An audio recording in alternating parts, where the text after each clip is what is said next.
Olá, queridos! Que bom, né? Estamos no nosso terceiro vídeo e tem muita coisa boa aí pela frente. Vai ter muita coisa legal. Que Deus assim te abençoe, seja muito bem-vindo. Que Deus te abençoe, abençoe a sua vida, a sua família, a sua casa, a sua igreja, o seu ministério. Abençoe a vida da nossa igreja também. E que assim, esse vídeo seja algo que produza um sentimento missionário no seu coração. O nosso desejo aqui é justamente isso. Nós estamos aqui com o casal Francisco e Vera. Eles já contaram nos outros 2 vídeos, né, sobre o chamado deles, como aconteceu, como foi. E quando nós ouvimos os 2 vídeos, parece que as coisas assim, é tudo muito fácil, tudo muito bom, né?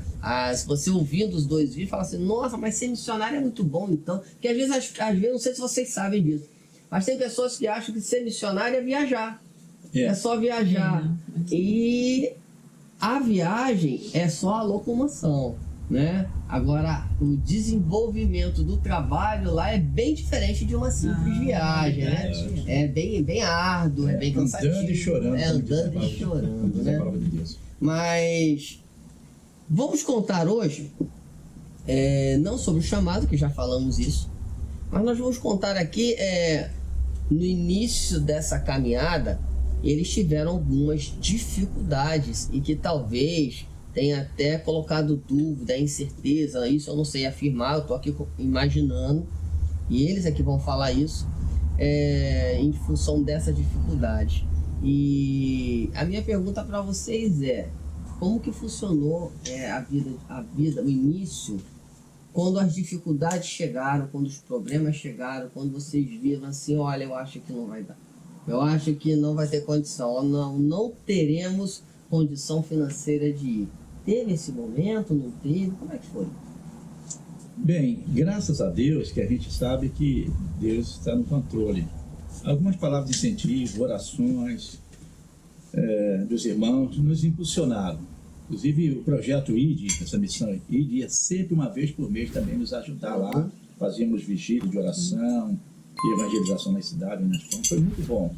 Agora, teve muita luta. Inclusive, quando nós saímos do Rio de Janeiro, eu deixei nosso filho lá na loja com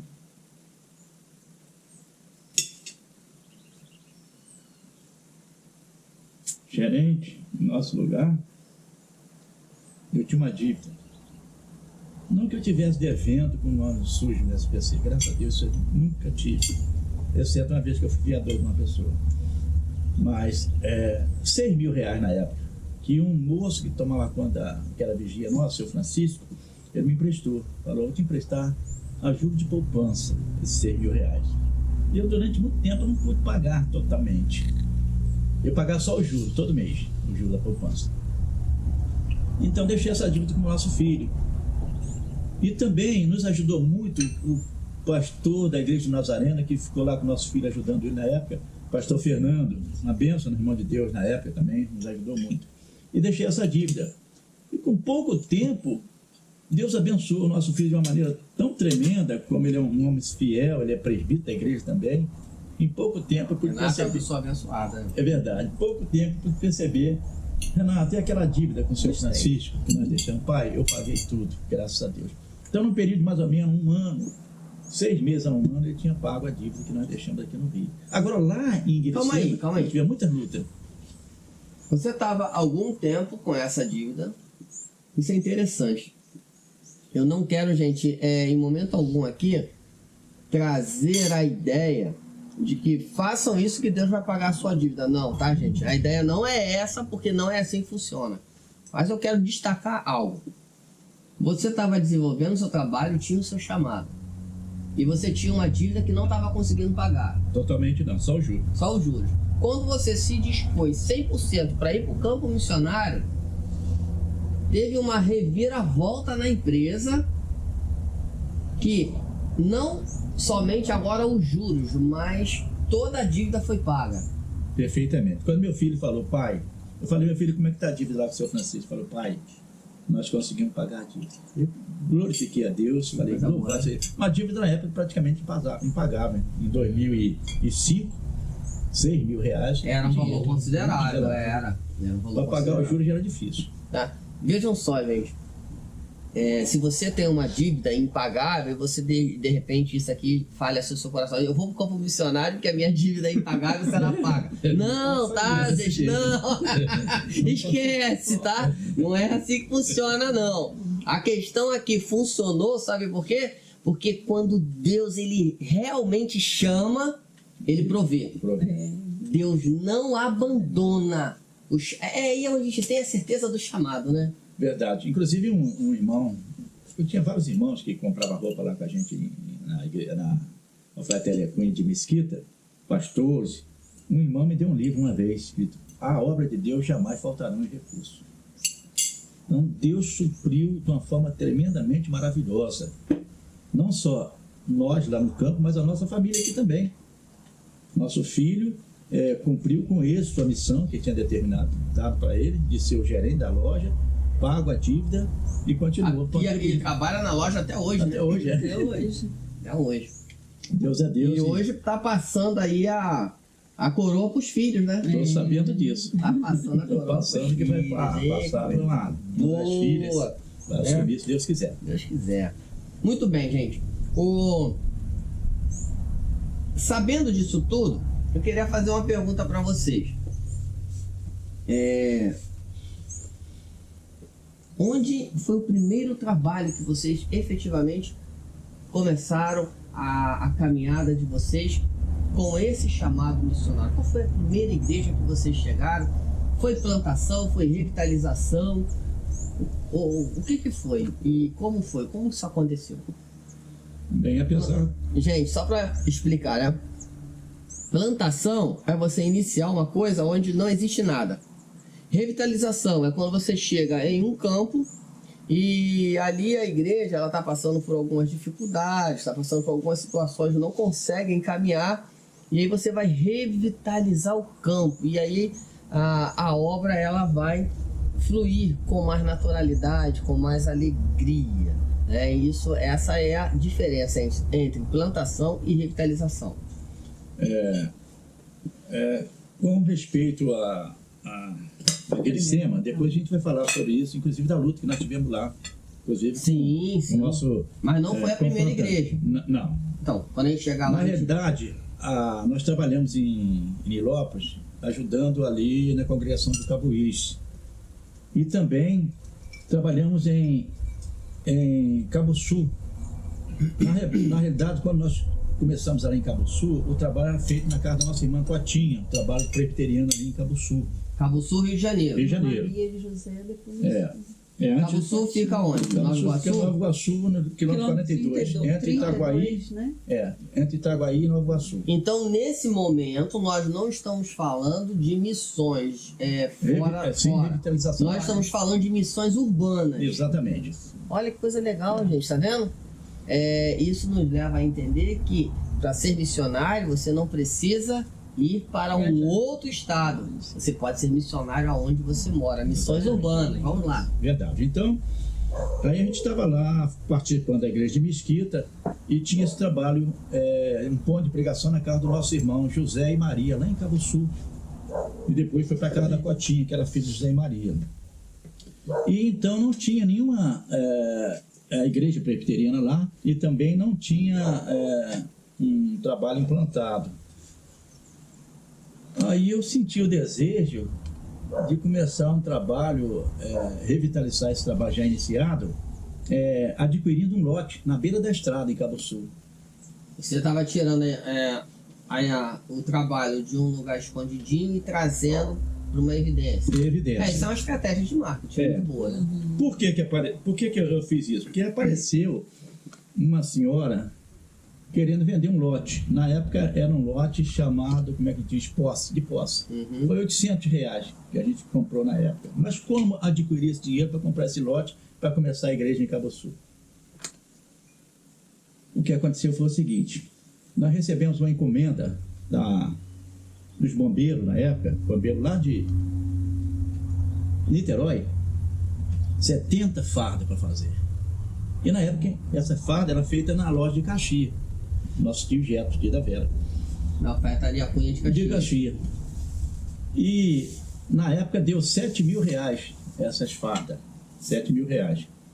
E quando eu fui tirar a medida do pessoal do bombeiro, fazer a farda dele, eles já me deram a metade. Eu, como sempre estava devendo alguma coisa, eles já investiam esse dinheiro. Uhum. Quando eu cheguei lá em Caxias para falar para o tio da Vera para ele fazer, ele falou, olha, eu não faço esse tipo de farda.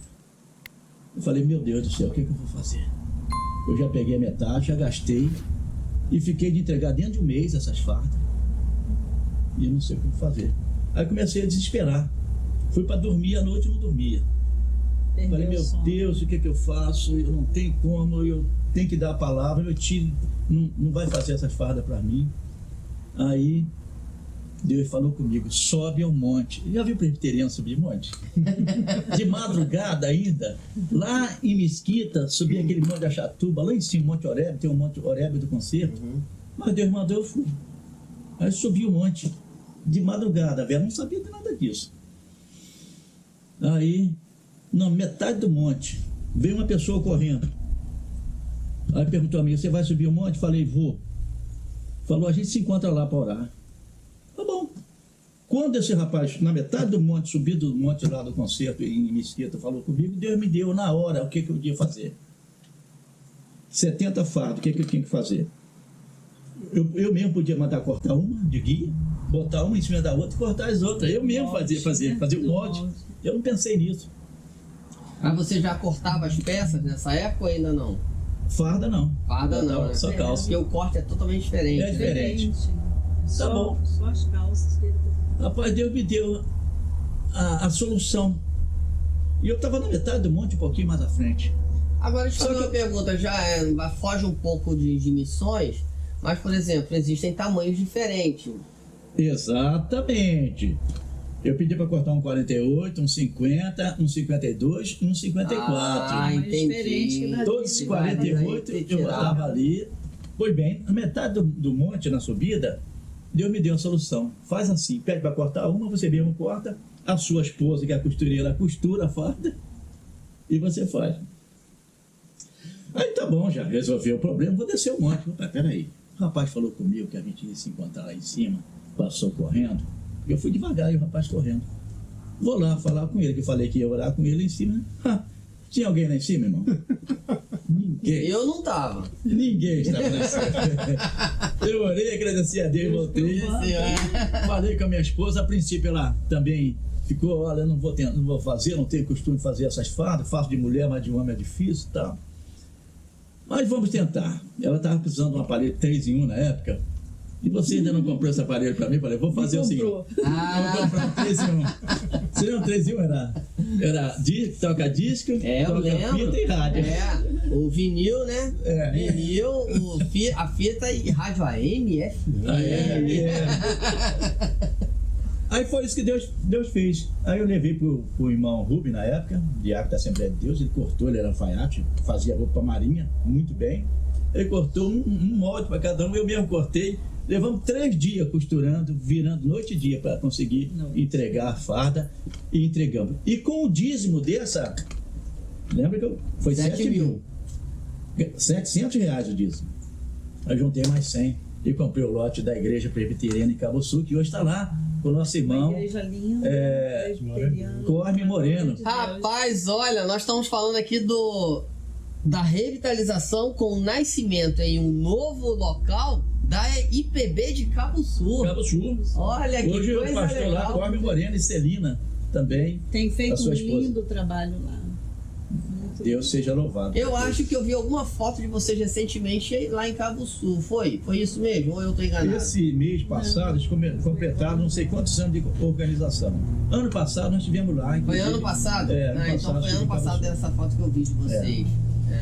E legal. A igreja lá está muito bonita, graças a Deus. Foi um dos trabalhos ali que nós revitalizamos, para a glória de Deus. Estava na casa de uma pessoa, compramos o lote, começamos a construção. Claro que o ano não está como nós começamos, nós deixamos no tijolo. Sim, claro. E hoje está. Hoje é outra realidade. Outra realidade. Claro, normal. Inclusive, quem foi para lá na época, o pastor Paulo Natal, o Roque, o presbítero Roque nos ajudou muito lá, irmã, sua esposa. E Deus abençoou, está a igreja implantada lá, graças a Deus. Só uma pergunta, deixa eu fazer uma pergunta para vocês. Naquela época, nessa época, quando vocês compraram o terreno, vocês já estavam com essa dívida dos 7 mil reais? Estava, inclusive, a metade eu tive que pagar a dívida. Você lembra que eu recebi da metade. Metade, 3.500? Aí você saldou. Saldei um parte da dívida, mas mesmo assim ficou 6 mil. Mesmo assim ficou 6 mil. O Renato pagar. Gente, coisa boa, tá vendo? Verdade. Eu fico assim, muito feliz quando eu vi. Você se emocionou aqui agora quando contou a história. E, gente, é para se emocionar mesmo, porque imagine você com uma dívida grande, aí com o coração na obra. Às vezes a gente até pensa, né? Puxa vida, eu tenho essa dívida para pagar, mas e aí, o que eu devo de fazer? Eu dou o meu dízimo, não dou o meu dízimo? Olha só o que aconteceu, deu o dízimo e as coisas se resolveram, comprou o terreno, a igreja está lá até hoje operando. Eles não são membros lá, simplesmente lançaram, ajudaram, contribuíram e está abençoando muitas vidas, né? E Amém. avançando para o reino. Ou seja, o coração ali na obra, não ter dúvida.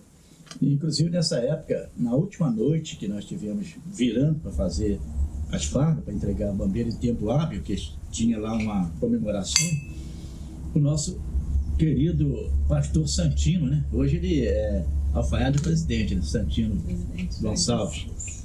Ele nos ajudou.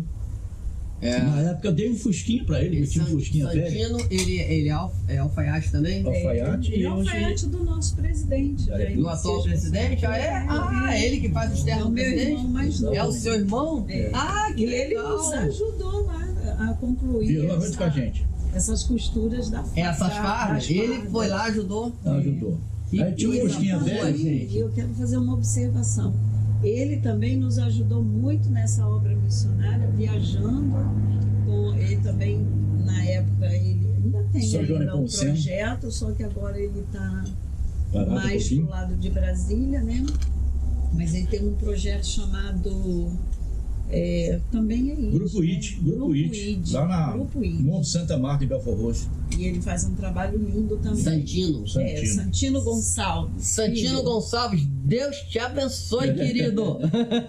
Ele faz toga? Faz tudo. Rapaz, Santino, eu acho que eu vou te procurar fazer uma toga pra mim. Ele faz tudo. Ele nos ajudou também lá Irmão, nossa família. A conclusão dessas costuras. Nossa família foi primordial nessas missões. Então a família é bênção de Deus. Quem tem uma família tem vida e é feliz. Nossos filhos, nossos netos, nossos parentes, Geto, Lauro, Gessé, aquelas pessoas que nos ajudaram. Às vezes eu vou esquecer o nome, Projeto I, Pastor Murilo na América, serviram de bênção para nos ajudar e nos apoiar, né? Não só com oração, mas às vezes com alguma oferta também e ajuda. Amém, graças a Deus. Gente, então vocês ouviram aqui como foi a primeira igreja, no caso aqui, esse é o nosso terceiro vídeo, e agora chegamos na primeira igreja, que no caso é a igreja de Cabo Sul. Mas, Júnior, você fez uma pergunta, qual foi mesmo? Vocês começaram o trabalho mesmo missionário fora do estado, foi em Minas. Vocês foram no estado de Minas antes de... Mas não fale de igrejas ainda, tá? Vocês fizeram alguma visita a Minas antes de vocês começarem o trabalho missionário de vocês lá? Então, eu conheci lá em Mesquita o seu Adão Fonseca. Ele trabalhava com carro de som. A esposa dele era Eva? Não. Eu trabalhava com carro de som, fazendo propaganda da alfaiataria Cunha. Só que ele veio de Minas, de Guiricema. E eu conheci ele fazendo propaganda lá da loja da alfaiataria Cunha e perguntei: senhor Adão, lá onde o senhor tem parente, nasceu, o senhor tem algum lugar onde não tem uma igreja evangélica? Ele falou: tem. A princípio eu queria ir onde não tivesse uma igreja evangélica. Então ele me mostrou, eu fui com ele, me levou. Guiricema já tinha igreja evangélica, só não tinha presbiteriana. Como não tem até hoje, o presbiterianismo não vingou. Hoje é uma outra igreja que nós passamos o trabalho. Mas ele mostrou Vilas Boas, Dom Silvério, Cruzeiro, Córrego dos Cunha, isso lá em Guiricema. E então nós começamos esse trabalho lá em Minas Gerais, porque um senhor que era de Minas, que nós conhecíamos, me levou até lá. Nesse caso, Guiricema. E nós já fazíamos esse trabalho de evangelização, começando a partir daí, uma vez por mês. A gente viajava com esse projeto ID, que alguns irmãos de outra denominação e nos ajudavam Então, nesse trabalho antes evangelístico. de vocês se mudarem para lá, Exatamente, já conhecíamos alguns lugares por essas viagens missionárias uma vez por mês. Muito bom. Que coisa boa, né? Gente, espero que vocês estejam gostando dessa nossa jornada, dessa nossa caminhada, desses vídeos. E no próximo vídeo, que será o 4º vídeo dessa série, nós estaremos falando sobre a segunda igreja que eles iniciaram o trabalho, que eles plantaram. E tem muitas histórias boas. Olha, só para dar uma dica para vocês de tipo de história que tem. Tem uma igreja, que eu não vou dizer qual, não vou dizer em que momento, vocês vão ouvir, acompanhem, mas que tinha uma senhora que não queria assunto com o evangelho e ela era profundamente envolvida com bebidas. Por um trabalho de uma cesta básica, por meio da filha dessa senhora, que eles evangelizavam, essa senhora hoje teve a vida totalmente transformada. Nos acompanhe que vocês vão ouvir essa história com detalhes. Eu vou fazer questão que a Vera conte essa história. Sabe por quê? O Francisco, ele é aquele que conta o geralzão. Os detalhes é a Vera. Entendeu? E aí vocês vão ver que história linda. E essa senhora hoje, ela é ativa na igreja, uma bênção ali. E para ver, ou seja, Jesus é aquele que faz mudança na história de vida de pessoas. Que Deus assim abençoe a sua vida. E Deus continue lhe abençoando nos seus ministérios, no seu desenvolvimento, no seu trabalho, em tudo que você faz. Fique na paz e que Deus os guarde pelo seu poder. Amém. Mas senão a gente vai se perder. Vocês sabe foram por para quê? Minas antes de começar o trabalho missionário? Vocês já tinham ido em Minas? Já feito uma A gente viajava uma vez por mês. Calma aí. Isso aí também é uma coisa Guarda boa. essa pergunta aí. Vamos lá. Tá. Faz as perguntas que é melhor. Porque aí